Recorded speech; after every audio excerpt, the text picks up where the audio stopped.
And we're back. This is another episode of Profiles and Risk. I am your host for this episode, Nick Lamparelli. We're going to be talking about distribution in the agency system and some technology platform that is centered around that. My guests today are Tim Robinson and Corey Schmidt of Agency Block. Gentlemen, welcome. Thanks for How you having doing, us, Nick? Nick. Yeah. Happy Monday.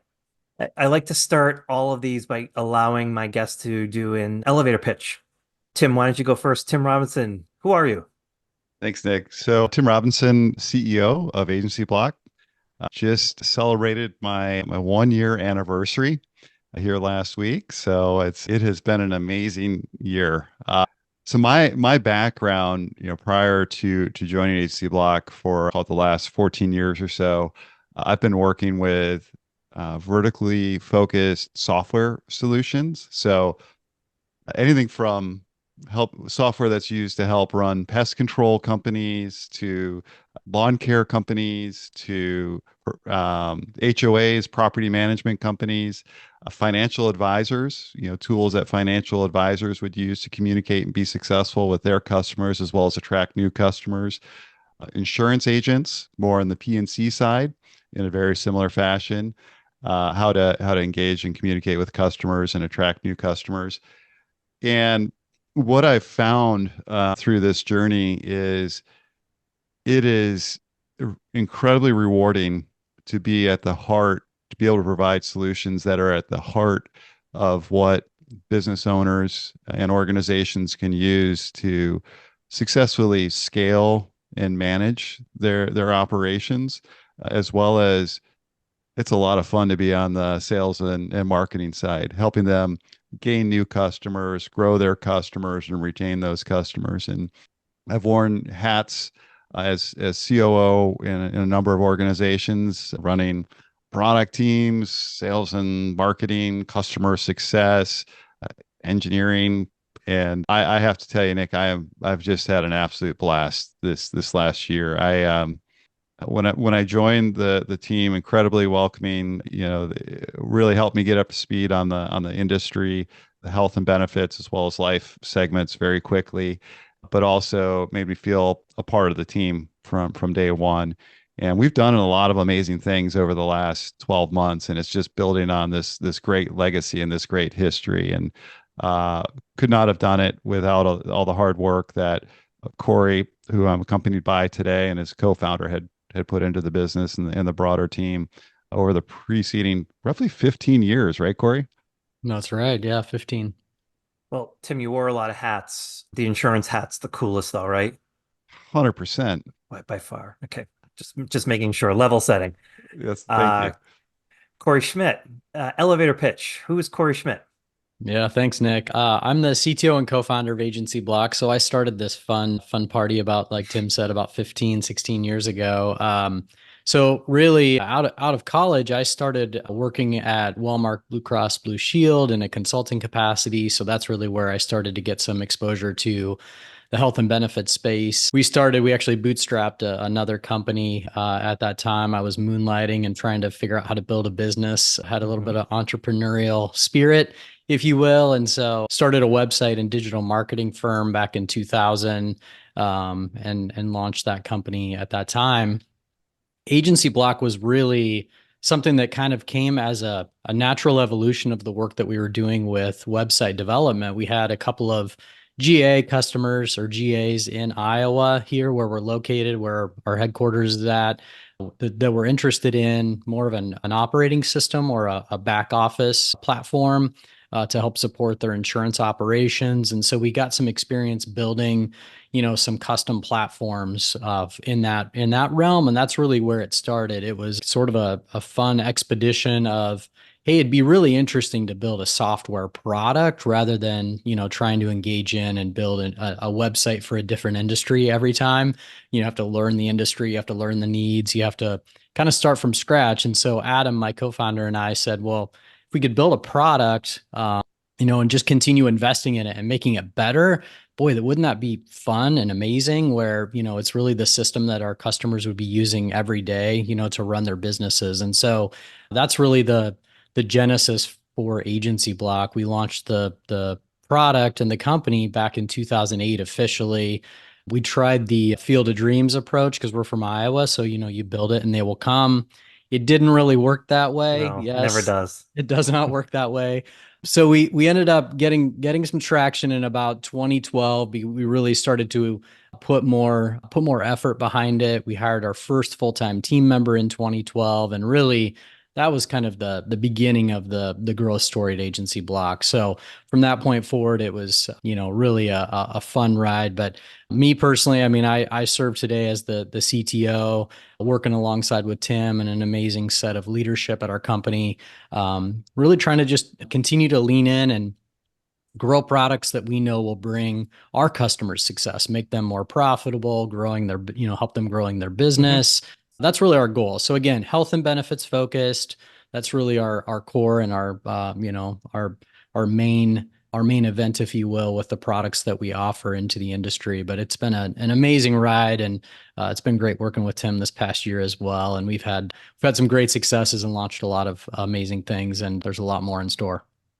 Okay, so there's a lot of lessons there. So I want to try Few. to appropriately capture the evolution of this.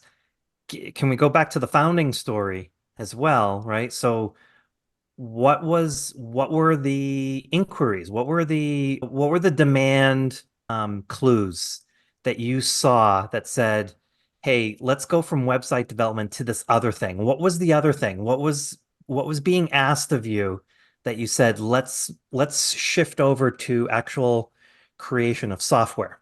Yeah, great question. So we were fielding, again, from a couple of GAs who we had relationships with here in Iowa, questions around, we need a system to help operate our business. We need something to, manage our book of business, service our customers, manage the policies, even pay the commissions out to our downline agents. And so we were hearing this, and we had really shied away from doing like custom software. I mean, you're sort of in an environment where you're building websites, you're trying to provide value, but you're really more focused on the marketing on the front end.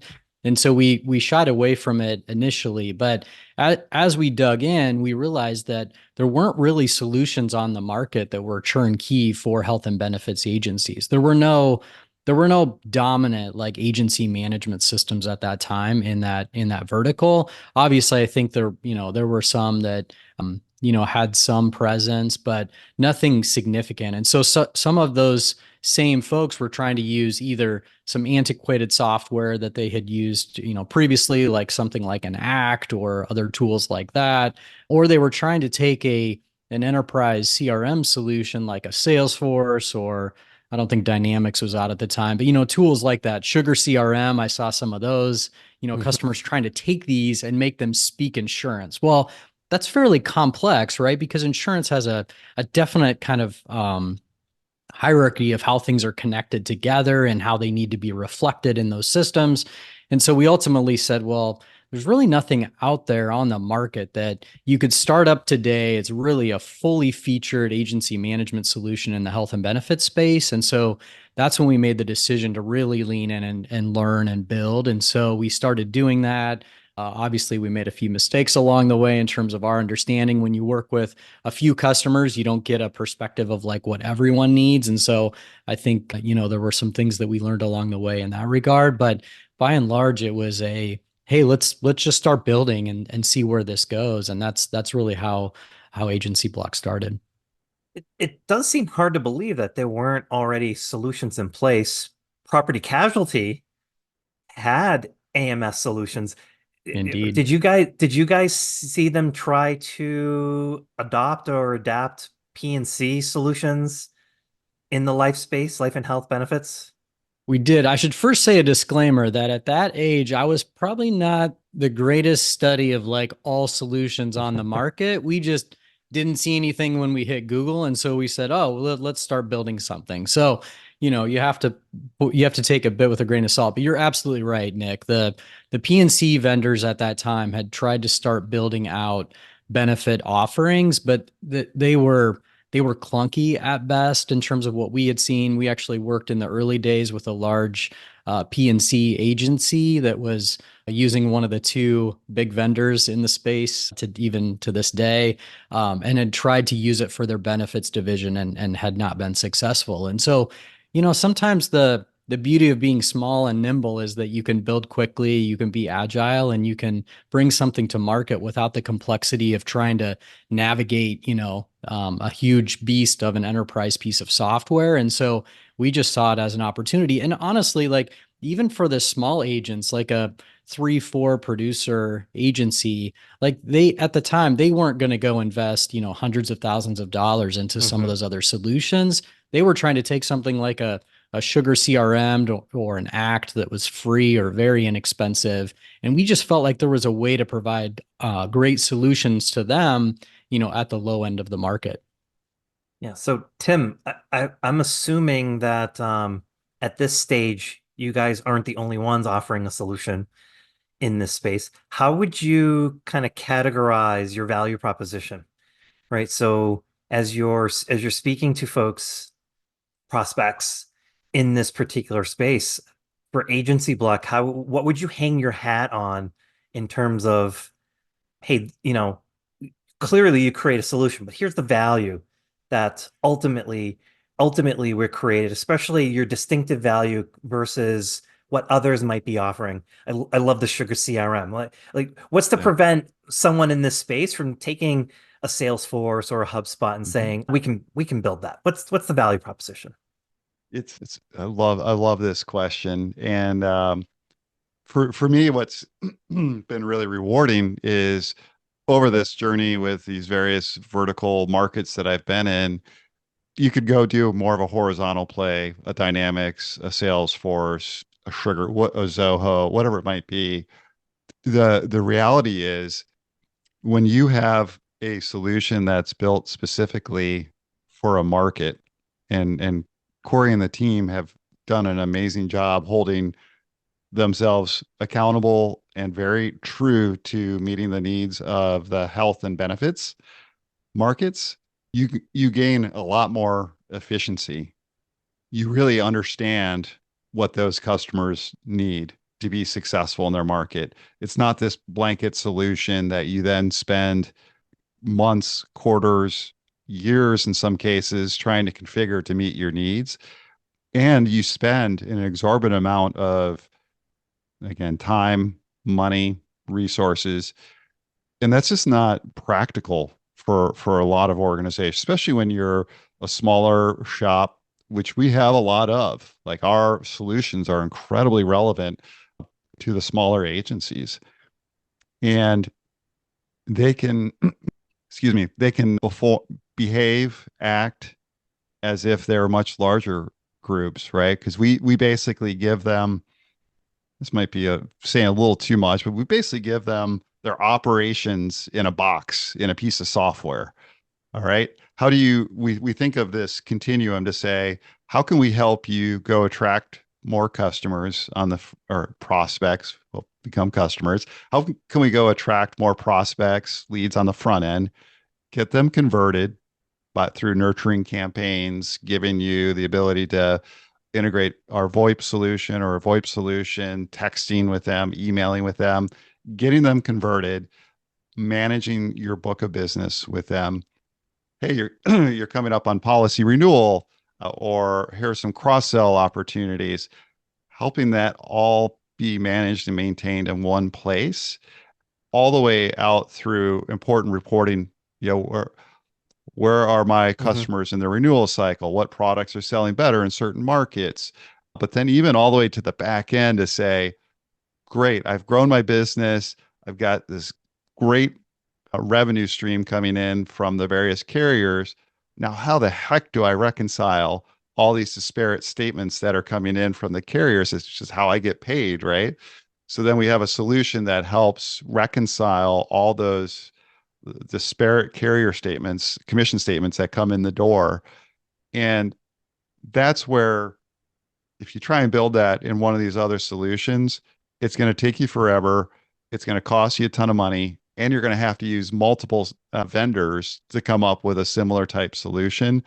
So when we think about our value prop, it's the ability to bring you a solution that's focused on how you run your business, and not only how you run your business, but how you can successfully manage and run your business and not have to be an IT expert to do it. And I think And if I could, sorry, last thing on that. So very, very proud moment is, over the last month, we've gone out to the various conferences. We had our own conference, which is very well attended.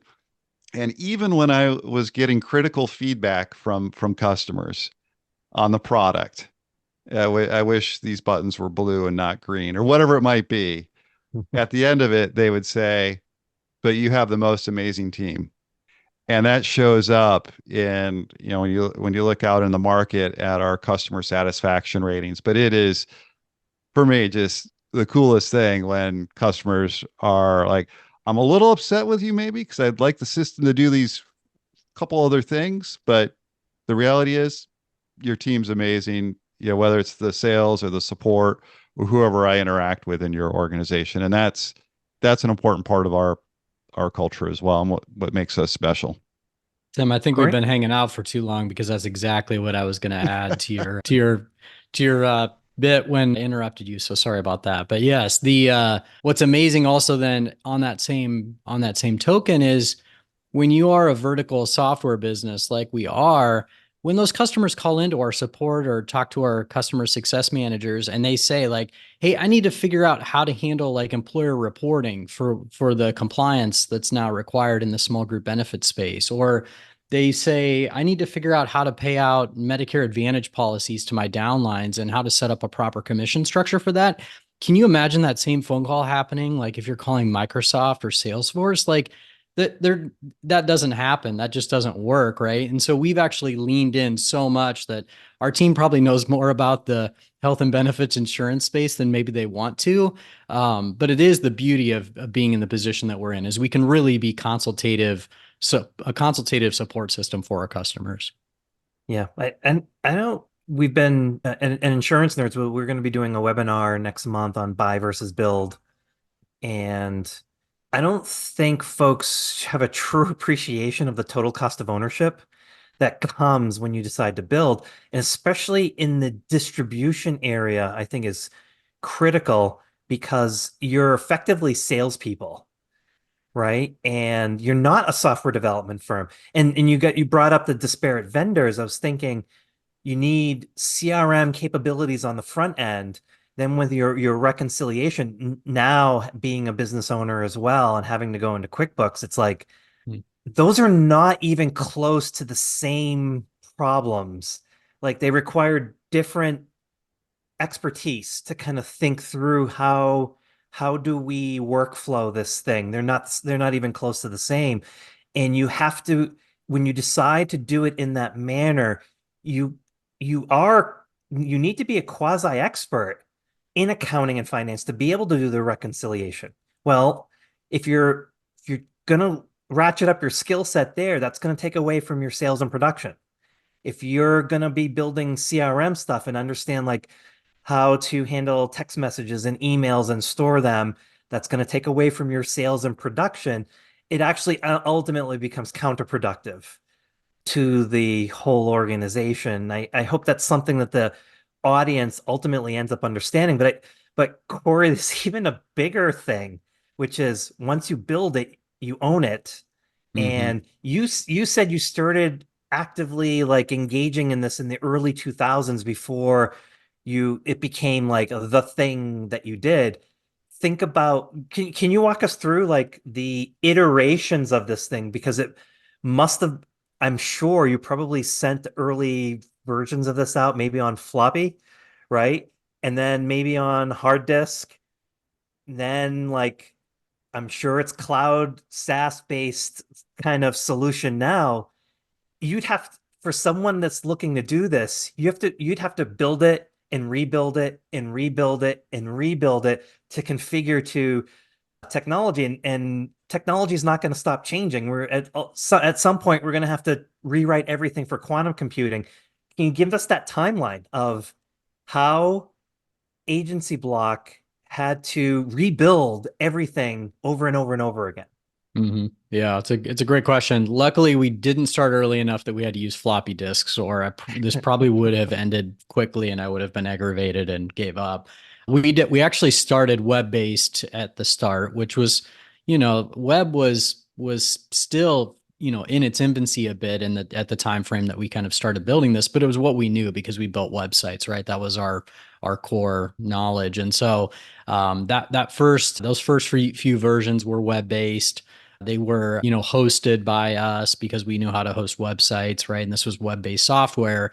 But we very quickly, with our first commercial launch in 2008, it was full cloud. So we leaned in pretty heavily. We actually were an AWS customer at that time. So we started using AWS in 2008, which was before it was cool, and built it on AWS. So we've actually been on AWS since the beginning. But to your point, Nick, like, that first iteration of the software was, basic policy management, commission reconciliation, and agent tracking. And that was really the gist of it. What we really started to layer on over the 14, 15 years following was more around communications, automation, right? So you mentioned emails, text messaging, right? That's something that, sort of like the frosting or the things around the edges that really make make software powerful, but they're complicated. Like, they're really hard to deal with. And so we were focusing in the beginning more in terms of, like, let's just build a database, right? A database to track your policies, a database to track your agents.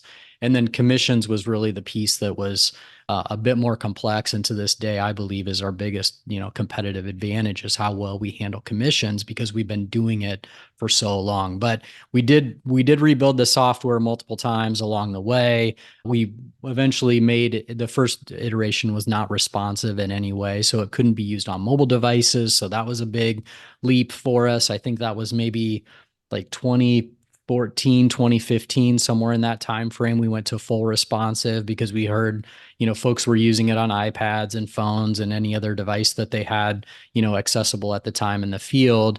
But as of late, it's really been more around leaning into the communications. Like, the strategy is, how do you connect all the dots from, as Tim mentioned, customer lead acquisition all the way through to, servicing. And so we've been working on a lot of tooling to help with that, whether that's, syncing emails from Outlook, Office 365 into AgencyBlock, syncing text messages in and out to the different platforms that our customers are using. We can do email marketing, automated workflow. And then as of January 1st, we also launched a product via acquisition to have full integrated VoIP in our platform too, because it's kind of that next level of the evolution of where we think the product needs to go. It's a solution our customers were buying elsewhere and having to try to integrate, and it wasn't working well. And we saw that, and they told us about it. So we're like, hey, why don't we try to bring that into our platform? Because the beauty of this business is the customers reach out, raise their hands, and say, hey, we want you to do more for us. How can you provide more of the solutions?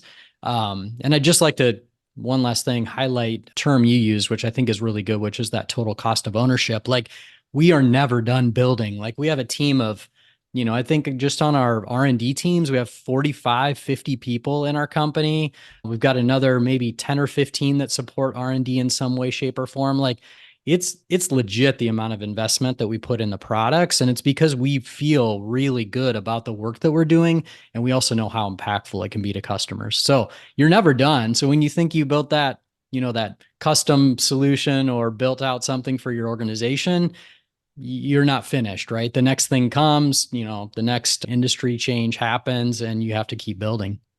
Tim, I have found with SaaS firms like yourself, and I think I heard it from one of you. It's like you're almost apologetic on, like, how much your customer's business, right? Like, it so deeply. You're almost like, oh, more than we want to know it. In there, right? From your experiences, right? Having done this, in there, isn't that the purpose of the SaaS business, is to have such a wide cross section of clients that you ultimately do know the space. You may not be able to, like, strategically get down to moat or, some aspect of the business, like the algorithms, some secret sauce that, okay, that's the thing that like really separates them. But when it comes to data, analytics, workflow, you guys get to see a cross section. So you're seeing like how clients are marketing. You're seeing the good, the bad, the ugly, the warts, right? Right. At the end of the day, like, isn't that part of a massive part of your value proposition is your ability to evolve what Corey was just describing, constantly building, but you have a vision as well. Like you know where your clients are making mistakes. You know what the best practices are. The companies that you're dealing with that are super successful, you can see this is what's making them successful. This is what we should be feeding into and pulling some of your other clients along, making them better business operators through this because in many ways, operationally, you do understand their business better than they do. Am I wrong? No, that's spot on. Again, coming off this last month with interfacing with a number of customers and prospects and running the full spectrum from a retail agency, couple owner shop, couple user shop, all the way up to very large IMO, FMO organizations, GAs, partners in the space as well, because we have partners that deliver quoting and enrollment solutions that we integrate with. And at this conference, I hesitate to call it a user conference that we just put on, but we had roughly 300 people there, but it was a user conference, but we changed up the content from being a how do I enter a new Mhm. policy to be how can you be more successful, right? So Mhm. switching the value prop, well, really getting to our value proposition, which is we know how to make you successful. Like you're incredibly good at selling. You understand what products your customers need. We've got that back office. We have the operations covered for you. Here's kind of that formula, right? We have the workflows in place. We've got the automations in place. And we also have a team that will step you through. We've got client success managers whose purpose is to engage with our customers and help them maximize the benefit of our products, our solutions. Corey, myself, some of the other leadership team are actively having conversations with, again, these very large organizations talking about, especially with the 25 CMS rulings coming out, and there's some pretty broad impacts, right? And everybody has a little bit different interpretation of what it means to them, but being able to go out and say, hey, we've talked to 300 customers that are at the agency level. Here's what we're kind of hearing, and then going out and talking to a lot of these larger organizations. And it really helps us be provide what I feel a really great value, because then we're we're a sounding board, we're a bit of thought leadership as well. But again, this great organization really knows what it takes for these groups to be successful and to have the level of scale to hit, across the various segments in the what can be considered a fairly complex industry is hugely Mhm. important. And to have a product set that can transcend or, cross through those various segments is incredibly rare. But with that, when you pick up the phone or email or interact with any of our team members, you can hear the passion that they bring. And I'll give you an example where we had these success labs that we were running. So it was basically come sit down with one of our client success managers for a half hour or 45 minutes and talk very specifically about your business, what's going well. You want to learn more about commissions.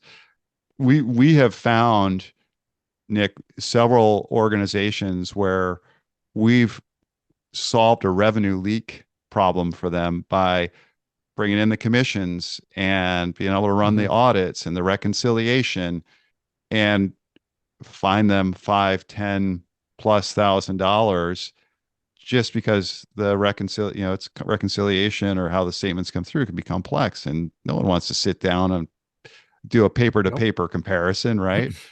So build the logic, let it do the work for you, surface the areas of concern, those are just some of the things. So it's not only we're going to help you be more operationally efficient, we're also going to help you find money or ensure that you're getting paid properly for the work that you're doing. Yeah. So, Corey, your team has the same problem that we were just discussing on total cost of ownership.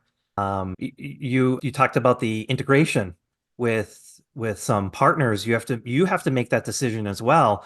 What do you want to be expert at? What are you expert at? And what are some technologies where it's probably better to rely on an outside firm that can stay ahead and integrate with them? Can you talk a little bit about how you have made those decisions over time? I remember speaking to one of the head technologists at Chubb who was talking about policy management systems and in the PNC side and his frustration with payment systems. He's like, they plug these things in because they feel as though they have to create a bundle, but they would be better off like integrating with a Stripe or one of these other firms who can stay ahead of this really rapidly this fintech area that's rapidly changing and needs to keep up with what the consumers are expecting. How does your team, how do you guys make those decisions as well? Because I think that gives a degree of comfort to your clients and your prospects on like, regardless of the area, like we're gonna stay at the cutting edge, either internally or we're going to partner with firms that are at the cutting edge and make that technology available to you. Right. Yeah. So it actually, I think I would say it's not all that complex to figure out what you should do as an organization in terms of leaning in to support your customers, because if you just open your ears, like they'll tell you. So we do a phenomenal job, I think, of listening to our customers, and our customers are vocal. They'll tell us like, hey, we really would love to have you integrate with XYZ solution, or we really need a solution for, as Tim mentioned, quoting and enrollment. Like they'll tell us what they need. And I think our philosophy, over the 16 years that we've been doing this is we want to connect the dots. We want to basically make our customers more successful and more efficient by connecting the dots with the best in class solutions that are on the market. And our customers have typically already vetted that and found like, hey, we want to use this vendor for quoting, or we want to use this vendor for for accounting, and they've typically done the work to do that. So then we're evaluating, okay, how do we provide a seamless integration with that solution? So I think historically we've done a great job of establishing those relationships, those partnerships. We've leaned in pretty heavily on the front of integrations. There are times when your customers will tell you though, like it's just not great to have an integration, or it's not working the way I would like. And so then you start asking yourself, well, maybe that should be part of our core platform rather than a separate solution. And I think for some of those things that are like just right around the edges of what we do as a core agency management solution, we've definitely leaned in on that. Like one of the things we did was we acquired a group quoting platform here in the last couple of years because we felt like there weren't a whole lot of great solutions on the market, and our customers wanted to be more tightly integrated with what they were doing already. So we actually acquired a company called Formfire, which is now our Quote Plus solution. So it was a matter of recognizing like there's not a lot of different options out there on the market. There's not any that really are completely fitting the needs of our customers, and so we decided to do an acquisition. But as you mentioned, Nick, there's a number of quoting and enrollment integrations that we support today on the individual and Medicare side of our business, and we felt like that was really important because there's some very strong, powerful solutions in that space. And so we've built some really strong, deep integrations. We're actually in the midst of expanding those as well, and we'll be announcing that here in the next couple of months. But we just feel like it's really important to listen to the customers and kind of follow their lead. Yeah. Tim, sales and marketing are just they're ultimately the lifeblood of anything. So you've worn multiple hats. Insurance benefits has a unique stigma around it. It's so expensive to acquire a customer. Folks from other industries come in and they see the customer acquisition costs, and they're just like, that can't be, that needs to be fixed. And no one's been able to solve that. And, because it's so expensive to acquire a customer, can you talk a little bit about, sounds like Corey and team built like the more of the operational stuff first, and now it has evolved to more of the front end communication and distribution piece. And that is like what drives everything because you can count the revenue, like you can see like are we actually making progress. Can you talk about the platform in terms of helping customers with that front end, with creating efficiencies and productivity and finding prospects, getting them into the funnel, getting them converted? Because I'm finding that in the insurance space, ultimately at the end of the day, like no one has really solved efficiency there. It's almost just as hard and just as expensive to acquire a customer as it always has been.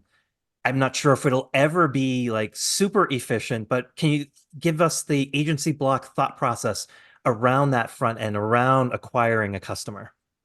Yeah, it's all very, very valid points. One of the things that we did similar to the acquisition of Formfire, we acquired a business called Radius, or you may know as Radius Bob, Radius Book of Business. Mhm. And what we found in part of that rationale for making that investment is they had done a really nice job at more of the what we consider the front office, right? So the lead nurturing, engagement, activation, conversion. And so the team worked really hard to bring the goodness of that product into the legacy agency block AMS solution. So here you had this very robust, you could probably hear from the conversation today and from prior research, but the AMS solution, that agency block, was very robust, has a very strong commissions module, all these great things. Mhm. Now we took the best part of the Radius solution, put that onto the front end. I'm oversimplifying, Corey, but it was a real lift, but we launched that product in December as AMS Plus because we felt like it just provided a lot more value. We say somewhere between 7 and 8. It's not an exact science. 7 or 8 of the top 10 requested things from prospects and existing customers came through with that release that we had seen as a legacy organization. And we're in the midst of moving our existing customers into that solution. And so far, just incredible feedback. We feel very strongly about the additional value prop.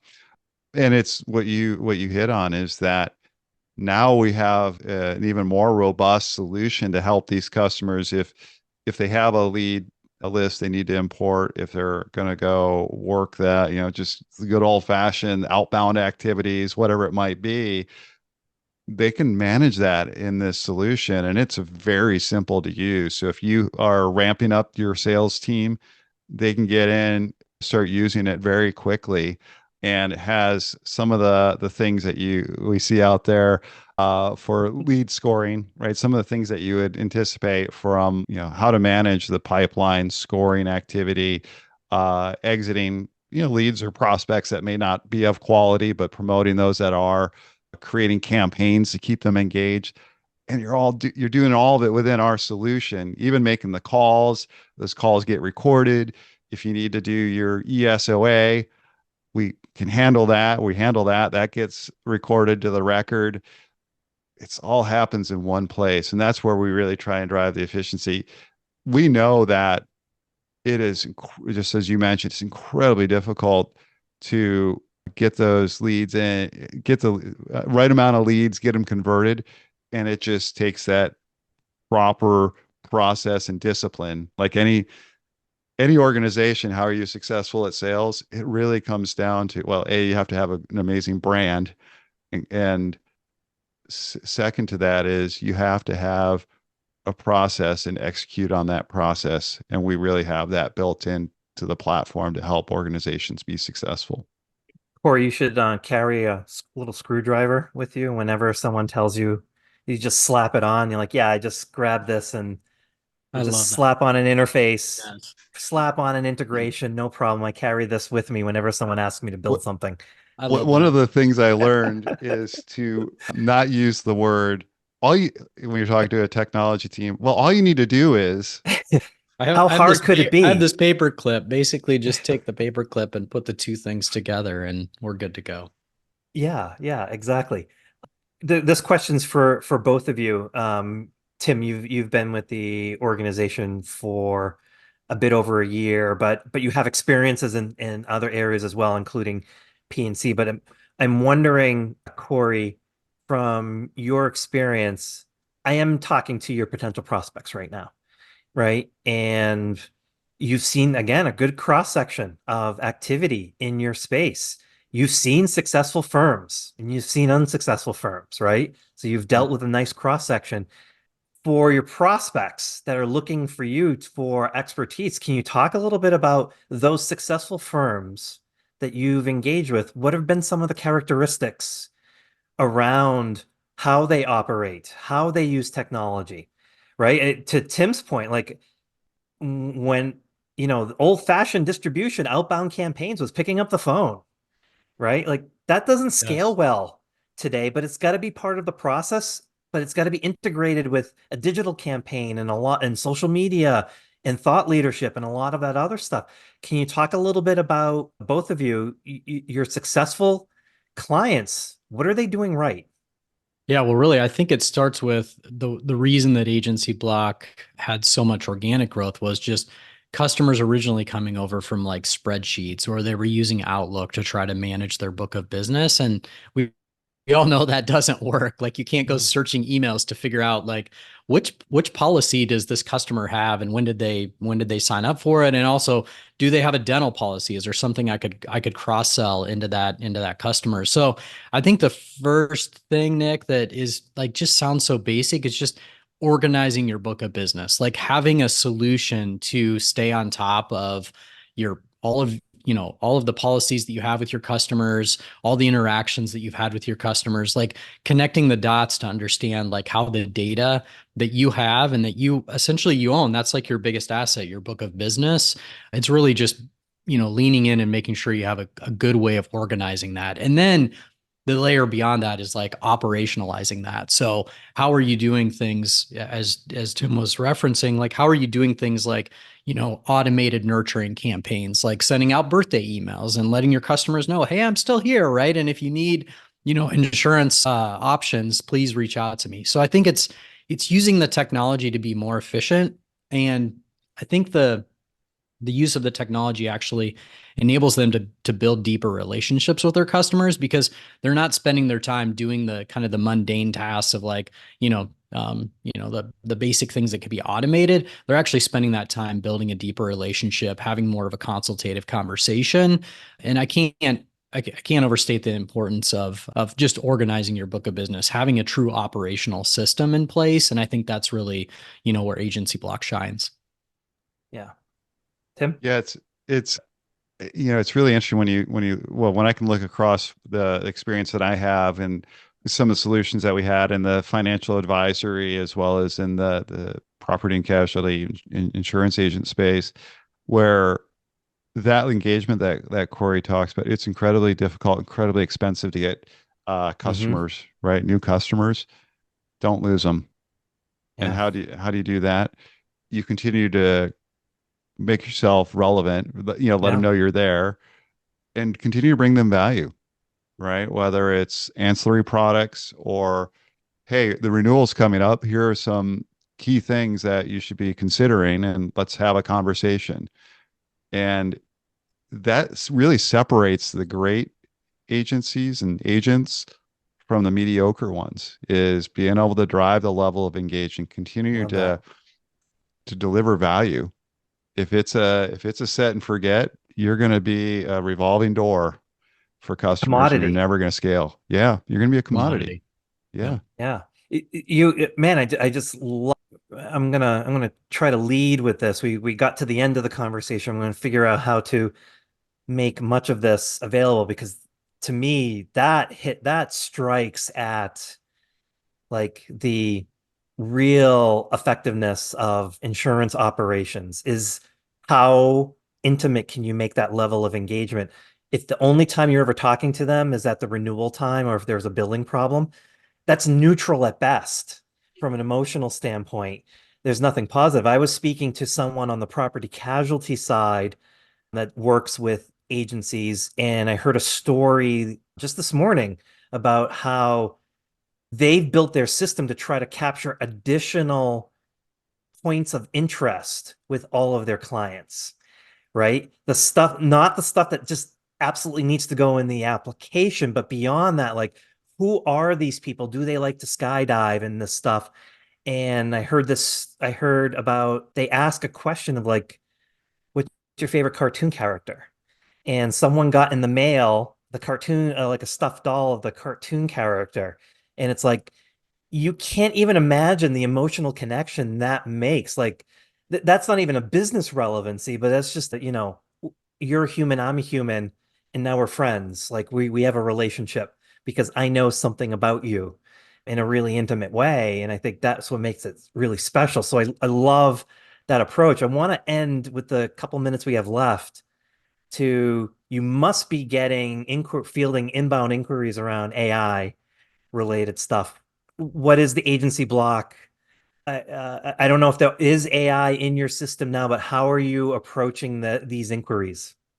Yeah, it's a great question. We are hearing a lot about AI from our customers and the industry at large, Nick. And I think the big thing for us is we've actually already piloted a couple different things using AI, some around product selection. So being able to better refine the product offerings that a customer might be interested in, not to replace the insurance advisor, interaction or engagement, but actually to augment that or supplement that. And so that's an area we're leaning into.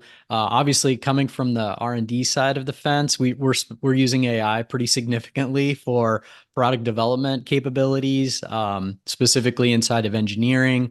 And we're also exploring other ways that we can use AI to broaden and deepen the engagements that our customers are having with their customers. And so I think it's really important. Again, I think AI can be a great supplement, or it can help augment and make folks more efficient. It's not going to replace, ultimately, I think, that insurance advisor helping to guide and recommend and place beneficiaries in the best products. But I think we would be badly mistaken if we weren't investing and spending time there. I'll add that, Corey, we haven't talked about this, but this weekend I got an education for my 17-year-old who is coding with a couple of AI engines for stock trading. So I'll let you know how that goes and see how I can layer that in. But it is pretty fascinating, and it is, yeah, exactly. So we need to get the screwdriver, maybe a sledgehammer Paperclip. out. Can we? Yeah, can we just make that? WD-40, duct tape, dental floss. Yeah, come on. It's Corey, how hard how could it tough be? could it be? Not hard. Not hard. Just need that screwdriver, Nick. Let me know where you got that. I need to buy one of those. So. Yeah. Ace Hardware, guys. Corey, Tim, fantastic conversation. Thanks for coming on. Thanks for enlightening us. I really appreciate it. Thanks for having us. Appreciate it, Nick. Yeah. Thanks, Okay. Nick. Appreciate it. Thank you.